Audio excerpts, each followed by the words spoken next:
আসসালামু আলাইকুম। আলহামদুলিল্লাহ, হ্যাচারি বিডি লিমিটেডের নতুন আরো একটি ভিডিওতে সবাইকে স্বাগতম। তো আজকে আমরা একটু সকাল সকাল আমাদের মুরগির খামারে চলে যাই।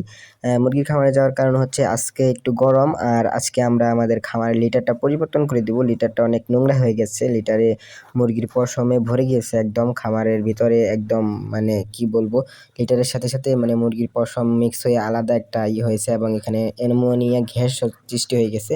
তো আমরা খামারে গিয়ে সর্বপ্রথম মুরগিগুলোকে খাবার দিয়ে দেই এবং পানি দিয়ে দেই।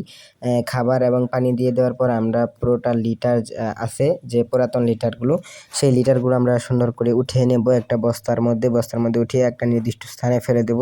আর এই লিটারগুলো বেশি দিন থাকার কারণে এই মুরগির বিষ্ঠা একত্রিত হয়ে এগুলোর মধ্যে অ্যামোনিয়া গ্যাস সৃষ্টি হয়, যার কারণে মুরগির অনেক প্রকার অসুবিধা হয়, মুরগির রুচি কমে যায়, মুরগি ঝিমাতে থাকে বা মুরগির বিভিন্ন অসুস্থতা দেখা দেয়, যার কারণে আসলে লিটারটা পরিবর্তন করা উচিত। লিটার যখনই ময়লা হবে তখন লিটার পরিবর্তন করা উচিত। আমাদের এখানে লিটার একদম মুরগির বিষ্ঠার সাথে মিশে গিয়ে অন্যরকম একটা হয়ে গেছিল, আপনারা দেখতেই পাচ্ছেন।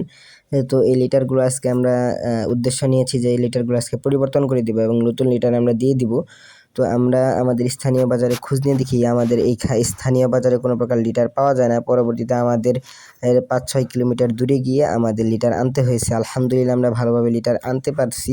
তো এইখানে আমরা সর্বপ্রথম যে কাজটি করব, মুরগির ঘরে একটি সাইডে মুরগি রেখে পরবর্তীতে আমরা ঘরটি সুন্দর করে পরিষ্কার করে নিব। আর সকাল সকাল যেহেতু একটু গরম ছিল, যার কারণে আমাদের কাজগুলো করতে একটু কষ্ট হয়েছে। আলহামদুলিল্লাহ, তো আমরা কাজগুলো ভালোভাবে করতে পারছি এবং আমাদের ঘরে প্রচুর পরিমাণের মাকড়সার যে বাসা আছে, মাকড়সার বাসা বেঁধেছে।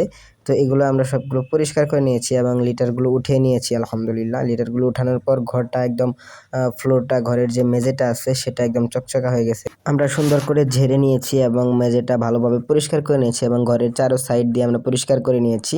আলহামদুলিল্লাহ, তো এখন আমরা একটু চেষ্টা করব ঘরের মেঝেতে একটু চুন দিয়ে দেওয়ার জন্য, যার কারণে মানে চুন দিলে যাতে ঘরের ভিতরে যদি কোনো প্রকার জীবাণু বা ছত্রাক ছড়িয়ে থাকে যেটা সহজে দূর হয়ে যায়, যার কারণে আমরা একটু চুন ছিটিয়ে নিয়েছি এবং এখানে আমরা জীবাণুনাশক স্প্রে করে নিয়েছি পটাশের পানি দিয়ে। প্রথমে আমরা চুনটা ব্যবহার করে দিয়েছি।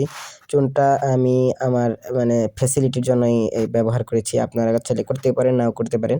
তো চুন দিয়ে দেওয়ার পর আমরা পটাশের পানি দিয়ে দিয়েছি। পরবর্তীতে আমাদের যে লিটারের বস্তাটা আছে সেই বস্তাটা ঢেলে নিয়ে পুরো মেঝেতে আমরা লিটারটা সমানভাবে ছড়িয়ে নিয়েছি। আলহামদুলিল্লাহ, তো লিটারটা খুবই চকচকা ছিল, কিন্তু লিটারের মধ্যে দু একটি পিঁপড়ে ছিল, কিন্তু এটা অসুবিধা হবে না আশা করছি। আমাদের মুরগিগুলো যেহেতু বড় হয়ে গেছে ইনশাল্লাহ, তো আশা করি কোনো প্রকার অসুবিধা হবে না। তো পরবর্তীতে আমরা লিটারগুলো সুন্দর করে ছড়িয়ে নিই ফ্লোরের মাধ্যমে এবং আমাদের এইখানে 10 কেজির একটা বস্তা লেগেছে, পুরো বস্তায় লেগেছে।